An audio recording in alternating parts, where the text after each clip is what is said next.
Pada tanggal 11 Maret 1966, Brigjen Yusuf, Brigjen Amin Mahmud, dan Brigjen Basuki Rahmat mendapat perintah dari Soeharto untuk membujuk Soekarno agar membuat perintah untuk mengendalikan situasi Jakarta.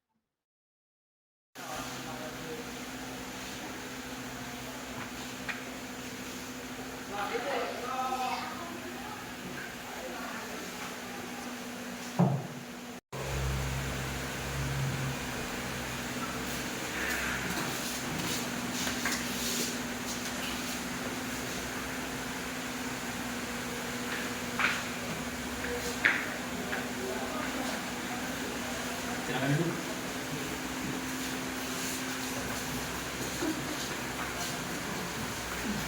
Kalian harus bisa membujuk Presiden Soekarno agar dia memberikan maksud kepada saya, agar kota Jakarta dapat saya kendalikan diri sendiri. Dan ingat, kalian harus bisa menceritakan keadaan kota Jakarta pada saat ini. Dan ingat pula, kalian harus bisa menceritakan keadaan situasi kota Jakarta, karena saya sendiri juga bisa mengatasi kota Jakarta dengan cara yang benar. Baik, Pak.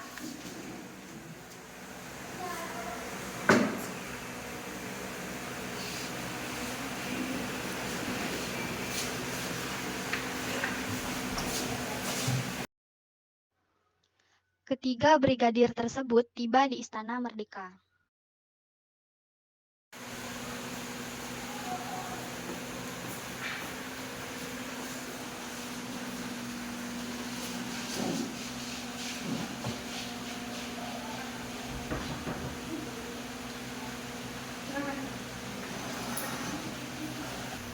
Apa yang membuat kedatangan kalian di sini?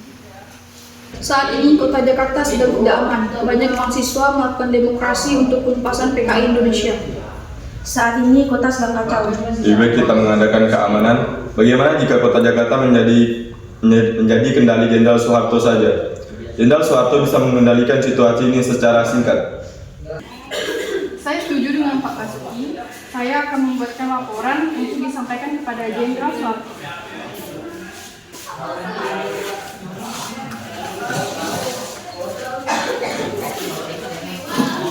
Tolong sampaikan ini kepada Jenderal Soeharto. Baik, Pak.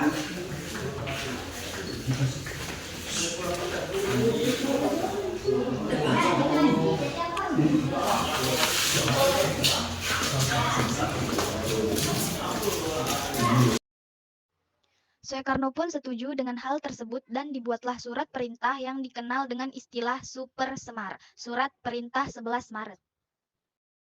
Soeharto pun memberi perintah kepada Sucipto untuk membuat konsep pembubaran PKI.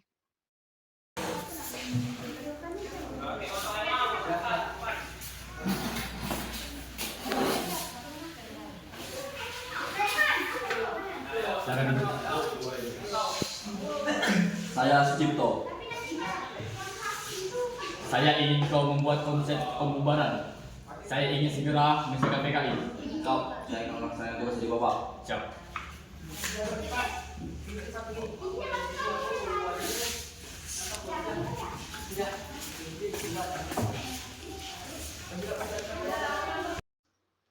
Satu tahun kemudian, Soeharto diangkat menjadi presiden oleh MPR sementara. Saya bersumpah akan memenuhi kewajiban Presiden Republik Indonesia dengan seadil-adilnya, memberikan undang-undang dasar dan peraturan dengan seluruh sumpah, serta berbakti kepada nusa dan negara. 15 Januari 1974, mahasiswa yang dipimpin Hariman Siregar turun ke jalan. Mereka menggugat kebijakan rezim Soeharto yang terlalu mengedepankan pertumbuhan ekonomi. Mari turunkan Soeharto!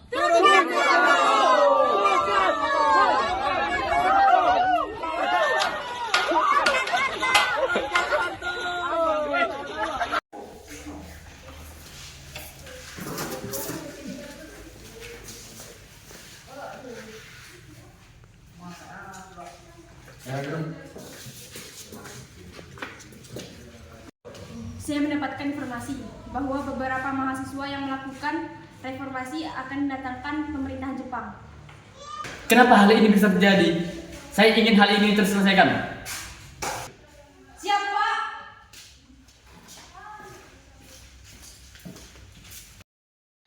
Aksi demonstrasi tersebut pun menyebabkan kerusuhan. Mendengar berita tersebut, Soeharto pun memerintahkan Ali Sadikin untuk memperingatkan Hariman Siregar. Ali Sadikin, silakan masuk. Siap, Pak. Peringatan Hariman Siregar tentang sanksinya tersebut. Siap, Pak.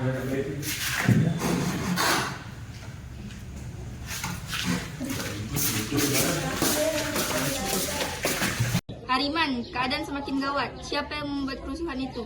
Bukan kami, Pak. Lalu kalianlah yang ada pada saat itu. Kebakaran dan kerusakan itu bukan ulah mahasiswa, Pak. Kami akan berjuang untuk mengusut bagian dari masyarakat, Pak. Lah, Hariman pun akan diadili dan dipenjara. Jadi, kerusuhan apa yang sudah terjadi? Tidak, Yang Mulia. Mahasiswa hanya ingin berdemonstrasi secara damai untuk menuntut pemberontakan kesejahteraan masyarakat. Hanya yang berjuang oknum-oknum yang tidak bertanggung jawab. Saya paham niat kalian itu baik, tapi tindakan kalian itu salah karena menyebabkan kerusuhan. Jadi, tetap saja kalian harus dihukum.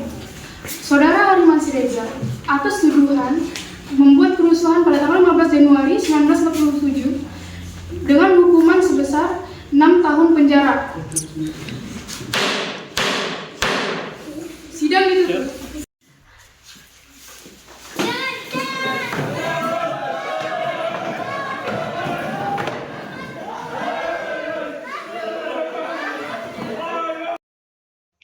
Pada masa perubahan Orde Baru ke masa reformasi di tahun 1998, terjadi demo yang menyuruh Soeharto untuk mundur dari jabatan presiden. Berdiri di sini untuk menyuarakan kebenaran. Turunkan Soeharto!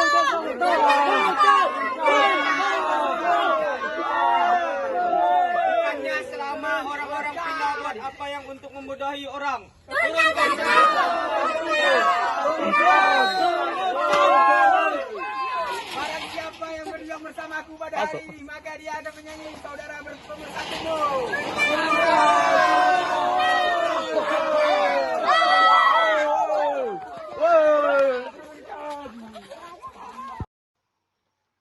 Dan pada akhirnya, Soeharto pun mundur dari jabatannya sebagai presiden dan menyerahkan sisa waktu jabatannya kepada B.J. Habibie. Waktu terakhir, saya mengikuti dengan cermat perkembangan nasional kita, terutama aspirasi rakyat untuk mengadakan reformasi di segala bidang kehidupan berbangsa dan bernegara. Atas dasar pemahaman saya yang mendalam terhadap aspirasi tersebut dan terdorong oleh keyakinan bahwa reformasi tersebut perlu dilakukan secara tertib, damai dan konstitusional demi terpeliharanya persatuan dan kesatuan bangsa serta kelangsungan pembangunan nasional. Saya telah menyatakan pembentukan Komite Reformasi serta mengubah Kabinet Pembangunan ke-7. Namun demikian kenyataan hingga hari ini Komite Reformasi, maka perubahan Kabinet Pembangunan ke-7 menjadi tidak diperlukan lagi. Oleh karena itu, dengan memperhatikan ketentuan pasal 8 Undang-Undang Dasar 1945 dan setelah dengan sungguh-sungguh memperhatikan pandangan pimpinan Dewan Perwakilan Rakyat dan pimpinan rakyat yang ada di dalamnya, saya memutuskan untuk menyatakan berhenti dari jabatan saya sebagai Presiden Republik Indonesia. Terhitung sejak saya membacakan pernyataan ini pada hari ini, Kamis 21 Mei 1998, pernyataan saya berhenti dari jabatan Presiden Republik Indonesia saya sampaikan di hadapan saudara-saudara. Pagi ini pada kesempatan silaturahmi dengan pasal 8 Undang-Undang Dasar 1945, Saudara Wakil Presiden segera juga akan melaksanakan ucapan sumpah jabatan Presiden di hadapan Mahkamah Agung Republik Indonesia. Jakarta, 29 Mei 1945, Presiden Republik Indonesia, Soeharto. Terima kasih. Setelah penyerahan kekuasaan, B.J. Habibie diangkat menjadi Presiden Republik Indonesia pada tanggal 21 Mei 1998.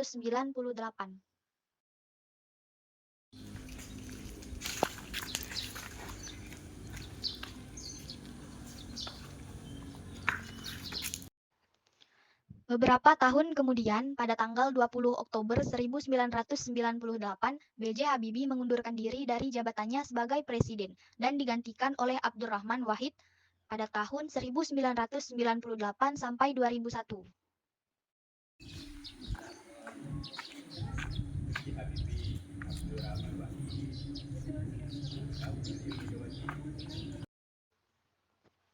Beberapa tahun kemudian, Abdurrahman Wahid mengundurkan diri dan digantikan oleh Megawati Soekarno Putri pada tahun 2001 sampai 2004.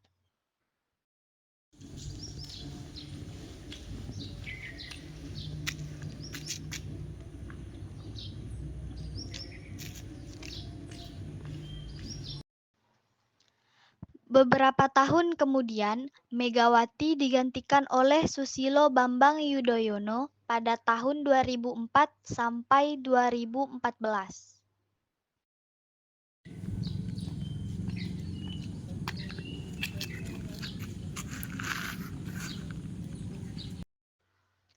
Dan ketika jabatan SBY telah selesai, ia digantikan oleh Joko Widodo pada tahun 2014 sampai 2024.